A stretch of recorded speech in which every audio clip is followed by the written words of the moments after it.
Hello everyone, welcome to UPSC तूफान।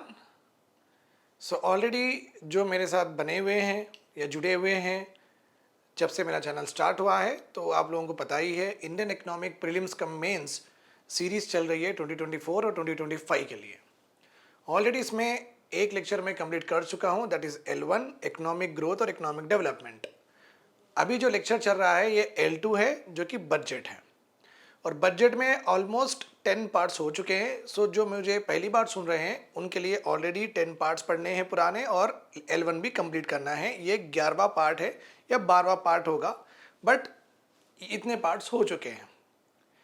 जो लोग यूपीएससी सीएससी मेंटरशिप लेना चाहते हैं 2024 और 2025 के लिए, और पीएसआईआर की लॉन्ग टर्म टेस्ट सीरीज़ और मेंटरशिप और current affairs weekly test series लेना चाहते हैं, तो डिस्क्रिप्शन में नंबर है 9701772187। उस पर आप मैसेज या कॉल कर सकते हैं और आपके रिक्वायरमेंट के हिसाब से आप जुड़ सकते हैं। द मेंटरशिप सीरीज़, ये करंट अफेयर्स जो भी रहेंगे हाई स्कोरिंग और आपको डेफिनेटली बेनिफिट करेंगे, वो आप इत्मीनान रखिए, वो तो कैसे भी होगा। ठीक है, चलिए स्टार्ट करते हैं अपना लेक्चर। वेलकम।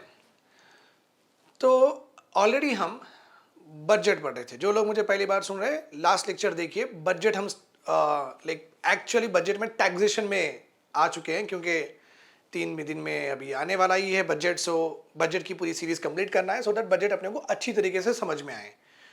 जब तक आप ये बेसिक्स नहीं करेंगे, आपको बजट बहुत मुश्किल होगा। मेक श्योर दैट आप बजट अच्छे से करिए। मैं बहुत एलॉबरेट वे में समझा चुका हूँ, पूरे के पूरे 10 पार्ट्स।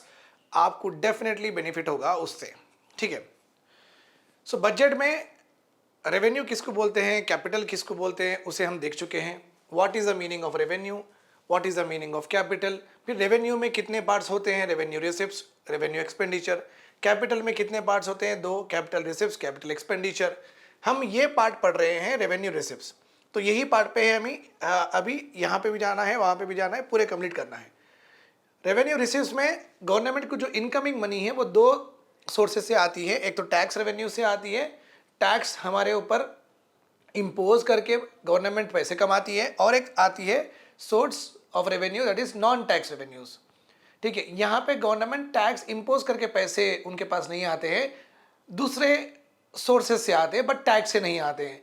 सो टैक्स के अलावा, apart from tax, if the government receive money from any other source, उन पूरों को हम रखेंगे नॉन टैक्स रेवेन्यूज में। सो ये भी पार्ट अभी हमारा शुरू नहीं हुआ है। रेवेन्यू रिसीप्ट में हम पहले टैक्स रेवेन्यूज पढ़ रहे हैं, टैक्स रेवेन्यूज। उसके बाद इसमें 2 है, डायरेक्ट टैक्स रेवेन्यूज और indirect tax revenues. So direct tax revenues हमारा लेक्चर ऑलरेडी हुआ है। इनडायरेक्ट टैक्स रेवेन्यूज पढ़ना है, जिसे हम जीएसटी भी बोलते हैं। डायरेक्ट टैक्स रेवेन्यूज में अभी देखिए, आपको ऑलरेडी मैं बता चुका हूँ लास्ट लेक्चर में ही, फिस्कल फेडरलिज्म हमारे कंट्री में है। तो डायरेक्ट टैक्सेस ऑफ यूनियन भी है, डायरेक्ट टैक्सेस ऑफ स्टेट भी है, इनडायरेक्ट टैक्सेस ऑफ यूनियन भी है, इनडायरेक्ट टैक्सेस ऑफ स्टेट भी है। इसलिए अपने लास्ट लेक्चर में हम सिर्फ ये कंप्लीट करें, कौन सा वाला, direct taxes of, direct tax revenues of union के ही कंप्लीट करे हैं। अभी डायरेक्ट टैक्सेस ऑफ स्टेट भी होंगे, direct indirect taxes of union होंगे, इनडायरेक्ट टैक्सेस ऑफ स्टेट भी होंगे। तो ये पूरे को कवर करने के बाद में फिर कितने कमिटीज बैठे थे टैक्सेशन के ऊपर, फिर टैक्सेशन के ऊपर एमसीक्यूज, फिर फाइनेंस कमीशन, और जब तक अपना लेटेस्ट बजट भी आ जाएगा, उसकी तो मैं पूरा छन्नी करके उसका मैं क्लियर कट आपको बता दूंगा, cut to cut. Okay, elaborate way में बताऊंगा, समरी में बताऊंगा। डायरेक्ट टैक्सेस की एक डिपार्टमेंट है जिसको बोलते हैं central board of direct taxes, ये पूरे लुकआउट करते हैं पूरे टैक्सेस के बारे में। तो ऑलमोस्ट हम इसकी इतनी अच्छी एनालिसिस करे हैं अपने लास्ट लेक्चर में। जो लोग मुझे अभी पहली बार सुन रहे हैं, अगर आप वो देख लेंगे तो हर वीडियो आप मेरी देखेंगे। ठीक है, चलो हम शुरू करते हैं अपना आगे का लेक्चर। अभी पढ़ेंगे हम direct taxes of state. Direct taxes of state, यहाँ पे एक चीज़ आपको जानना बहुत ज़रूरी है। ये जो डायरेक्ट टैक्सेस ऑफ स्टेट जो है, जो डायरेक्ट टैक्सेस ऑफ स्टेट जो है हमारे पास, डायरेक्ट टैक्सेस ऑफ स्टेट, ये पढ़ने से पहले हमें और एक चीज़ इंपॉर्टेंट है वो पढ़ना होगा। हमारे जो स्टेट गवर्नमेंट से, जैसे कि हमारी तेलंगाना है, हमारा स्टेट तेलंगाना है, यहाँ पे महाराष्ट्र है, फिर कर्नाटका है, तो ये पूरे स्टेट्स हैं। स्टेट को कहाँ कहाँ से उनके सोर्सेस ऑफ रेवेन्यूज़ क्या है, उनके सोर्सेस ऑफ रेवेन्यूज़ क्या है, मतलब क्या स्टेट्स को पैसा कहाँ कहाँ से आता है, ये भी मालूम होना बहुत ज़रूरी है। सबसे पहले कॉन्स्टिट्यूशन ने उनको ये हक दिया है कि वो अपने खुद के डायरेक्ट टैक्सेस इंपोज करें और पैसे कमाएं। ठीक है, ये तो एक है। दूसरा है जीएसटी में इनका जो इनडायरेक्ट टैक्सेस जो भी हैं, इनडायरेक्ट टैक्सेस भी स्टेट लगा सकती है, जो भी इनका शेयर होता है जीएसटी के थ्रू उनको वापस दिया जाता है। ठीक है, और एक होता है central transfers. Central government transfer करती है, सेंट्रल गवर्नमेंट ट्रांसफर करती है, ठीक है, जिसे हम डेवल्यूशन बोलते हैं। क्या बोलते हैं? Tax devolution. डेवल्यूशन का मतलब है डिस्ट्रीब्यूशन। जो भी सेंट्रल गवर्नमेंट के पास जितने भी टैक्सेस आते हैं फाइनेंस कमीशन के रिकमेंडेशन के हिसाब से, उसमें इतना परसेंटेज, उनका रिकमेंडेशन जो भी रहेगा उतने परसेंटेज का अमाउंट पूरे स्टेट में एक फार्मूला के थ्रू डिस्ट्रीब्यूट किया जाता है। हमारा यहाँ पे एक ही इंपॉर्टेंट कॉन्सेप्ट हमें क्लियर करना है कि स्टेट को पैसे कहाँ कहाँ से आते हैं। स्टेट को पैसे आएंगे उनके खुद के डायरेक्ट टैक्सेस से आएंगे, स्टेट को पैसे आएंगे उनके खुद के इनडायरेक्ट टैक्सेस से आएंगे, स्टेट को पैसे सेंट्रल गवर्नमेंट के ट्रांसफर से भी आएंगे जिसे हम बोलेंगे टैक्स डेवल्यूशन, और स्टेट को पैसे भी आ सकते हैं ग्रांट्स। कभी कभी सेंट्रल गवर्नमेंट ग्रांट भी देती है, extra special loan free loan देती है, ऐसा नहीं कि उसके ऊपर कुछ चार्ज करती है, ऐसी ही असिस्टेंस देती है। That is called as what? Grant. हम उसको क्या बोलेंगे? ग्रांट। तो ये 4 सोर्सेस है जिससे स्टेट्स को पैसे आते हैं। ओके, सो बेसिकली यहाँ पे क्या होता है, इन दोनों को हम बेसिकली बोलते हैं, इन दोनों को, क्योंकि ये स्टेट इंपोज करती है और जो स्टेट है वो स्टेट इंपोज करती है, वो और वो भी रख लेती है पैसे। ठीक है, तो बेसिकली इसका जो इकोनॉमिक सर्वे में, बजट में इसका जो भी जिक्र होता है वो SOTR इस तरीके से जिक्र होता है। मतलब क्या है? स्टेट के खुद के टैक्स रेवेन्यूज, मतलब क्या? स्टेट ओन टैक्स रेवेन्यूज, इस तरीके से बोलते हैं, state own tax revenues, SOTR।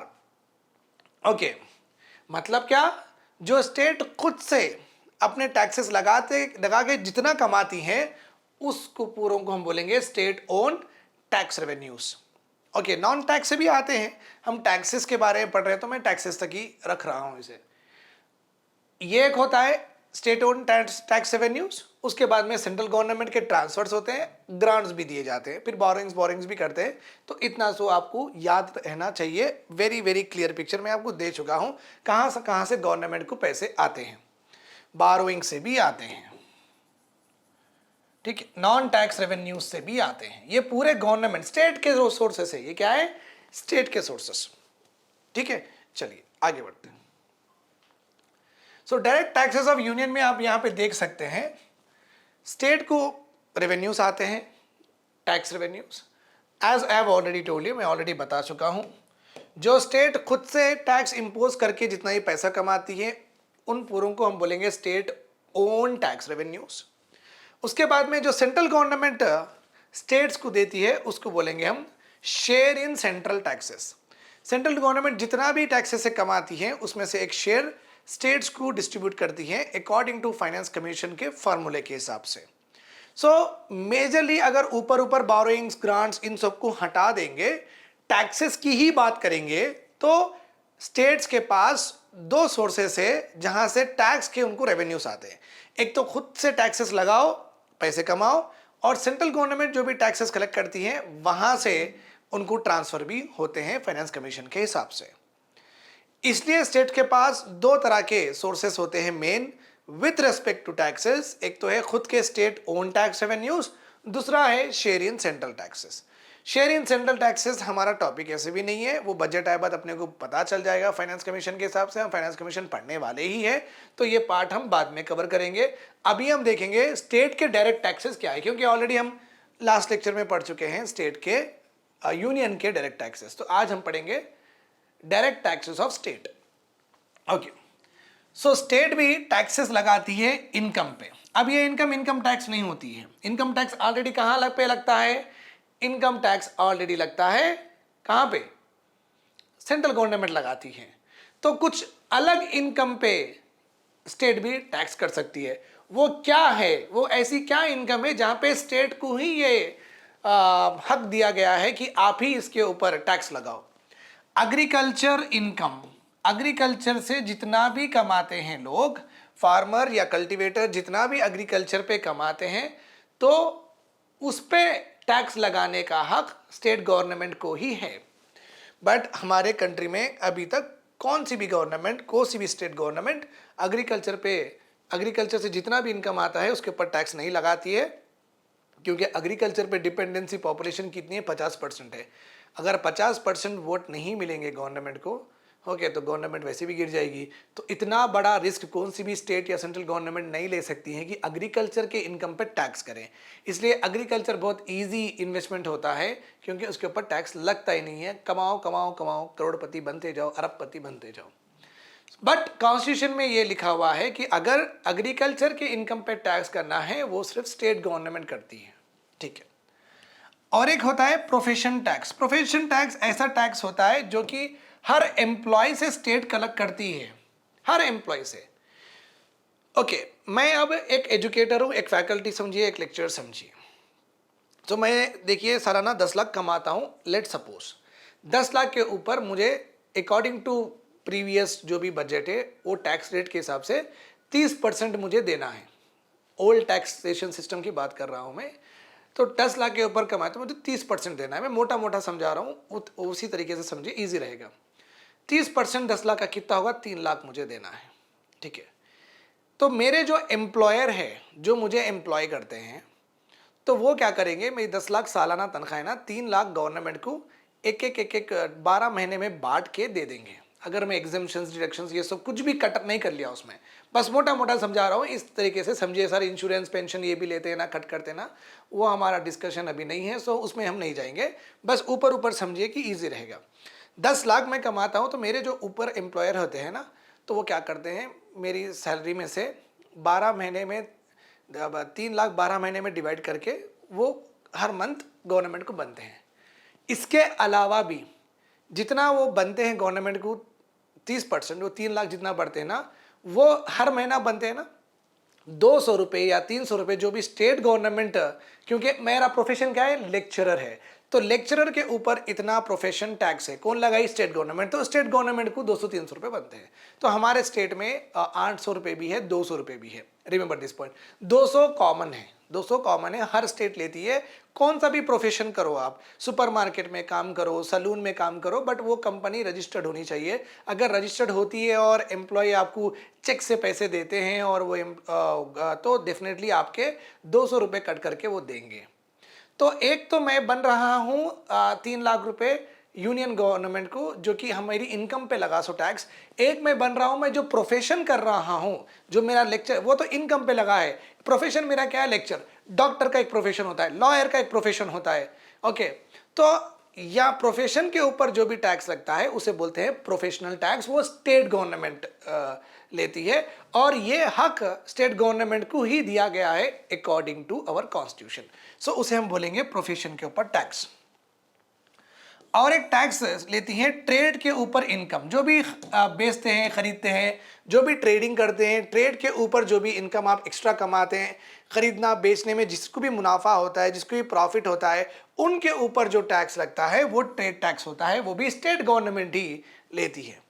Employment tax भी होता है, ओके, आपकी एम्प्लॉयमेंट पे लगेगा, वो भी स्टेट गवर्नमेंट, प्रोफेशन पे भी लगेगा, इनकम पे भी लगेगा, एम्प्लॉयमेंट पे भी लगेगा। अगर आपकी एम्प्लॉयमेंट बहुत अच्छी है, ऑर्गेनाइज है, तो फिर स्टेट गवर्नमेंट लगा सकती है आपके एम्प्लॉयमेंट पे एक टैक्स, ठीक है।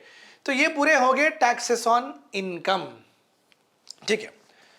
सो एग्रीकल्चर से आप जितना भी कमाते हैं उसके ऊपर टैक्स स्टेट गवर्नमेंट लगाती है। प्रोफेशन से आप जितना भी कमाते हैं वो इनकम पे टैक्स गवर्नमेंट लगाती है।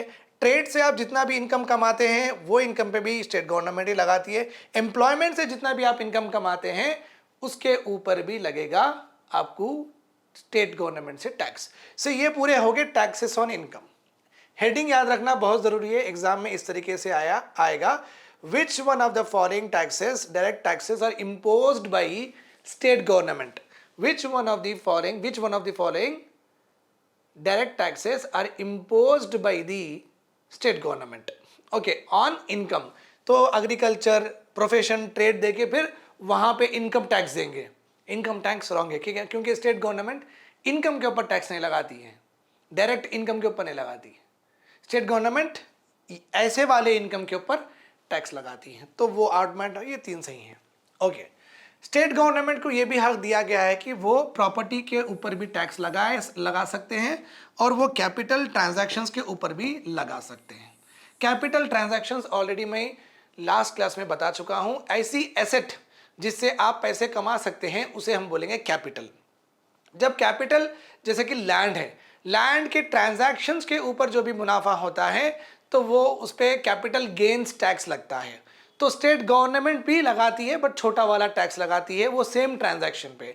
अगर मेरे पास लैंड है, आपको मैं बेचता हूं तो मैं ऑब्वियसली हाई रेट में बेचूंगा, जो मुझे एक्स्ट्रा पैसे आ रहे हैं ना आपको बेचने से, वो एक्स्ट्रा पे एक टैक्स लगेगा, कैपिटल गेन्स टैक्स, वो सेंट्रल गवर्नमेंट लेती है और स्टेट गवर्नमेंट भी लेती है अदर फॉर्म में, जो कि छोटा बहुत कम लेती है, वो देखेंगे अपन।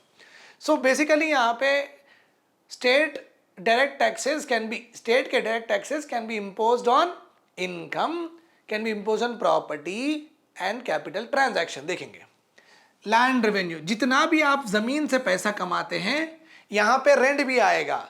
रेंट मतलब कि अगर आप किराए के घर में रहते हैं तो फिर किराया बनेंगे लैंडलॉर्ड को, तो लैंडलॉर्ड क्या कर रहा है, लैंडलॉर्ड को उसकी ज़मीन से उसको रेवेन्यू आ रहा है तो उसके ऊपर एक टैक्स लगेगा, लैंड रेवेन्यू टैक्स बोलते हैं।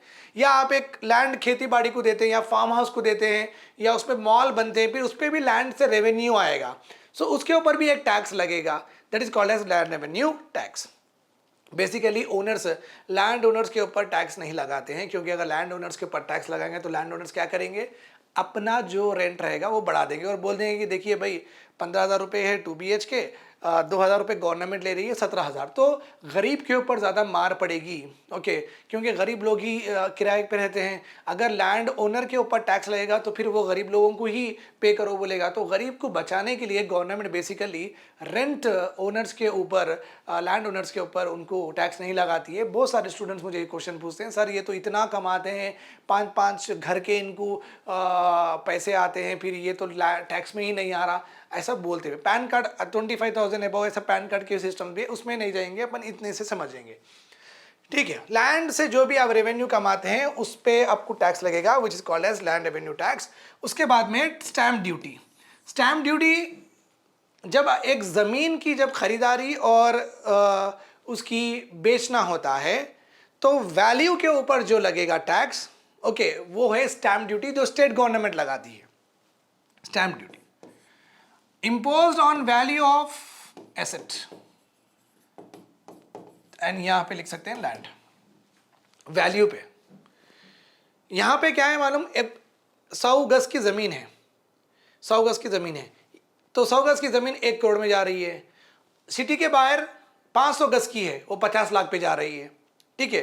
तो बेसिकली यहां पे क्या है मालूम, size of the land immaterial होता है, जो वैल्यू होती है वो वैल्यू के ऊपर टैक्स लगता है, स्टेट गवर्नमेंट कलेक्ट करती है और इसको क्या बोलेंगे हम, स्टैंप ड्यूटी।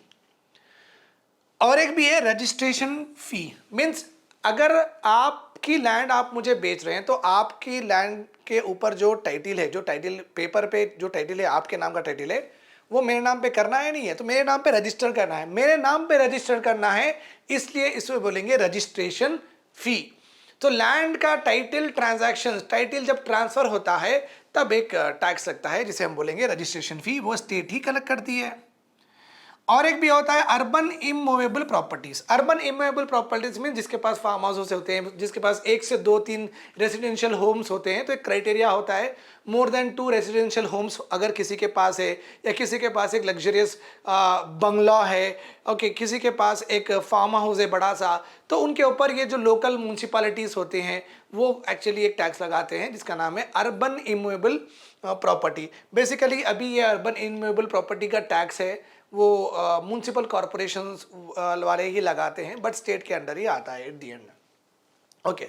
और लास्ट टैक्स जो लगाती है स्टेट गवर्नमेंट वो है taxes on lands and building. अब गवर्नमेंट, स्टेट गवर्नमेंट ही कैटेगराइज करती है कि ये इतना बड़ा जीवीके मॉल है हैदराबाद में, ये इन ऑर्बिट मॉल है, फिर ये फोरम मॉल है, तो ये मॉल्स के ऊपर बिल्डिंग है, ये इतनी बड़ी बड़ी सी स्काई स्क्रैपर है, इतनी बड़ी ऊंची बिल्डिंग है।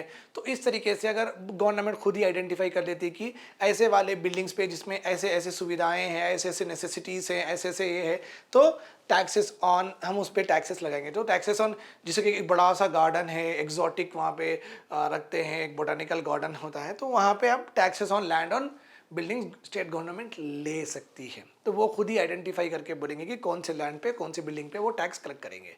तो मैं थोड़ा साइड में हट जाता हूँ, आप 1 मिनट पॉज करिए, 1-2 मिनट पॉज करके आप एक स्ट्रक्चर देख लीजिए, और कल के लेक्चर का union, direct taxes of union, वो एक बाजू रखिए और ये एक बाजू लिखिए, दोनों में कंपेयर करते रहिए।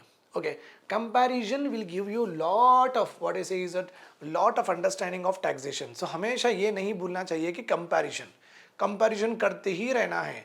The one of the success strategy in UPSC is relative study. Until and unless, जब तक आप रिलेटिव स्टडी नहीं करते हैं, आपकी नहीं आ सकती है, क्रैक होना बहुत मुश्किल हो जाता है। सो रिमेंबर दिस पॉइंट की रिलेटिव स्टडी करना ही करना है, ठीक है, राइट।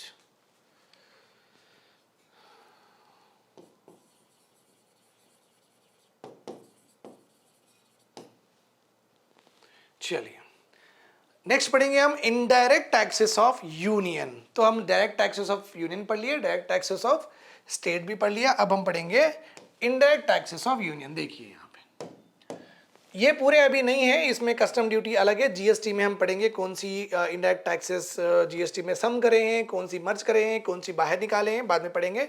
अभी ये कॉन्सेप्ट्स इंपॉर्टेंट है क्योंकि पेपर में आते रहते हैं, और ऑल ओवर दी वर्ल्ड में जीएसटी लागू अभी नहीं हुआ है, तो बहुत सारे अदर न्यूज़पेपर्स में भी और वर्ल्ड के न्यूज़ भी अगर आप सुनते हैं तो इस तरीके के आपको वर्ड्स मिलेंगे ही मिलेंगे। कस्टम ड्यूटी का मतलब है when goods are exported and imported, okay, then a duty will be levied, that is called as what? Custom duty. Custom duty is nothing but transboundary, means हमारी बाउंड्री से बाहर।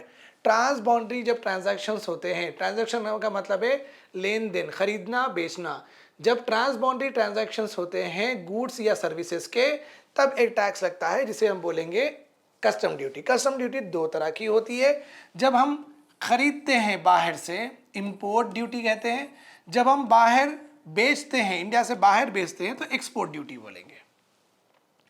Incoming पे लगेगी import duty, outgoing पे लगेगी export duty. Remember this point, ठीक है। दूसरी है एक्साइज ड्यूटी, पहले इसको बाद में मॉडिफाई करके सेन वैट। ये सेन वैट एक way of collecting, way of charging A tax है, बट इसको ओवरऑल एक्साइज ड्यूटी ही बोलते हैं। Excise duty is nothing but manufacturing पे लगता है। किस पे लगता है? मैन्युफैक्चरिंग। आप कैमरा बनाओ, आप पिकल बनाओ, आप डेयरी मिल्क बनाओ, आप टिकटॉक की लाइट बनाओ, या आप मैट्रेस बनाओ, आप एसी बनाओ, कुछ भी बनाओ, कोई भी चीज़ अगर बना रहे हैं तो वहाँ पे एक टैक्स लगेगा, मैन्युफैक्चरिंग टैक्स। सर्विस नहीं आता है क्योंकि मैन्युफैक्चरिंग नाम ही दे दिया गया है, तो सर्विस की बात नहीं हो रही है यहाँ पे, मैन्युफैक्चरिंग टैक्स। ओके, आप एक्साइज मीन्स बड़ी सी मैन्युफैक्चरिंग यूनिट होती है, तो वहाँ यूनिट होती है तो हमें एक्साइज करना पड़ेगा, यहाँ से वहाँ, वहाँ से वहाँ जाना पड़ेगा, तो एक्साइज बना दिए इसको, राइट, एक्साइज ड्यूटी। उसका वे ऑफ कलेक्शन किस तरीके से करते हैं? CENVAT nothing but central value added tax है, वो हम जीएसटी में वैल्यू एडेड टैक्स का सिस्टम भी पढ़ेंगे। उसके बाद में होता है सर्विस टैक्स। जिस तरीके से अगर आप मेरे मेंटरशिप में ज्वाइन करते हैं तो फिर वो जो मैं आपको सर्विस जो दे रहा हूँ इनटैंजिबल, जिससे गुड का ट्रांजैक्शन नहीं होता है, बस मेरी नॉलेज में आपको ट्रांसफ़र करता हूँ, तो इसके ऊपर लगेगा सर्विस टैक्स। जिम है, स्पा है, मसाज है, ठीक है, सलून के सर्विसेज है, जहाँ पे बेसिकली आपको एजुकेशन है, हेल्थ है, यहाँ पे दिखने को कुछ होता नहीं है बट हो जाता है ऐसा, ठीक है, that is called as what? Service tax. Entertainment है, मूवीज़ है, ये पूरे आते हैं। ट्रांसपोर्टेशन है, लाइक ट्रांसपोर्टेशन, बहुत सारे लोग बोलते हैं सर बस में ट्रैवल कर रहे हैं ना सर, तो बस तो है ना, नहीं नहीं, बस में ट्रैवल ही कर रहे हैं, एक जगह से दूसरी जगह जा रहे हैं, बस तो घर को लेके नहीं आ रहे ना, इसलिए वो ट्रांसपोर्टेशन और कम्युनिकेशन भी क्या होता है, सर्विस टैक्स में आता है। कम्युनिकेशन का मतलब है फ़ोन पे बात करना, या मैं आपसे इस तरीके से बात करना, ये कम्युनिकेट हो रहा है। क्या आप देख रहे हैं कुछ आपके पास एक चीज़ कुछ, या मेटल टाइप्स या वुड टाइप्स, पेपर टाइप्स कुछ जा रहा है, नहीं जा रहा है, तो ऐसी ट्रांसफ़र हो रही है ना, यस। सो इनटैंजिबल है, इमटेरियल है, इसलिए सर्विस टैक्स, तो आप देख सकते हैं custom duty, import export, okay, ship रहो आप, शिप से ट्रांसफ़र करो गुड्स या शिप से ख़रीदो, या एरोप्लेन से ट्रांसफ़र करो गुड्स या एरोप्लेन से ख़रीदो, या लैंड रूट से ट्रांसफ़र करो, किसी पे भी आपकी India and rest of the world, ROW कहते हैं, मीन्स इंडिया की रेस्ट ऑफ द वर्ल्ड कहीं पे भी खरीदारी और बिक्री हो रही है तो पूरा इसमें ही आएगा, ठीक है। इनडायरेक्ट टैक्सेस ऑफ यूनियन, तो मैं ऑलरेडी बता चुका हूँ मोटे मोटे में। एक्साइज ड्यूटी एक है जो हम पढ़ चुके हैं, देखिए यहाँ पे होती है। इसमें भी अलग अलग तरह के होते हैं, लाइक नॉर्मल हीरो होंडा अगर आप खरीदेंगे, अगर नॉर्मल हीरो होंडा आप खरीदेंगे तो बेसिक एक्साइज ड्यूटी लगेगी छोटी वाली, ठीक है। अगर आप खरीदेंगे हार्ली डेविडसन खरीदेंगे, थोड़ी स्पेशल बाइक खरीदेंगे तो आपको ये भी पे करना पड़ेगा, फिर आपको ये भी पे करना पड़ेगा। उसके बाद में आप हायाबूसा इस तरीके के 15-25 लाख की अगर गाड़ियाँ स्पोर्ट्स बाइक खरीदेंगे तो आपको स्पेशल एक्साइज ड्यूटी लगेगी, ये भी देना पड़ेगा, ये भी देना पड़ेगा, ये भी देना पड़ेगा। इसको सम करके एक ही में इंक्लूड कर सकते हैं या अलग अलग भी चार्ज कर सकते हैं। इसलिए बोलते हैं ना, रिसेंटली विराट कोहली ने एक कार मंगाई है फॉरेन से, तो कार की वैल्यू से ज़्यादा उन्होंने टैक्स पे किया है। इस तरीके से ही पे किया जाता है कि एक्साइज ड्यूटी ज़्यादा लगती है, फिर इंपोर्ट ड्यूटी वैसे प्रोडक्ट्स के लिए बहुत ज़्यादा गवर्नमेंट कर देती है, ओके। अभी हम ऑलरेडी सर्विस टैक्स तो मैं बता चुका हूँ आपको, ये जिम रहो या आप क्रूज़ पे भी जा रहे हैं, hotel and restaurant, transport and communication, education है, हेल्थ है, ओके, बहुत सारे कोचिंग भी आप ले सकते हैं, एंटरटेनमेंट ले सकते हैं, मूवीज़ ले सकते हैं, OTT ले सकते हैं, पूरे सर्विस टैक्स में ही आएंगे, ठीक है। इनडायरेक्ट टैक्सेस ऑफ स्टेट हम नेक्स्ट क्लास में पढ़ेंगे। उसके बाद में हम उसमें merits of direct taxes, demerits of direct taxes, indirect taxes के मेरिट्स, डीमेरिट्स बहुत अच्छे से आराम से कंप्लीट कर लेंगे और बजट के लिए रेडी हो जाओ। Bye bye, take care.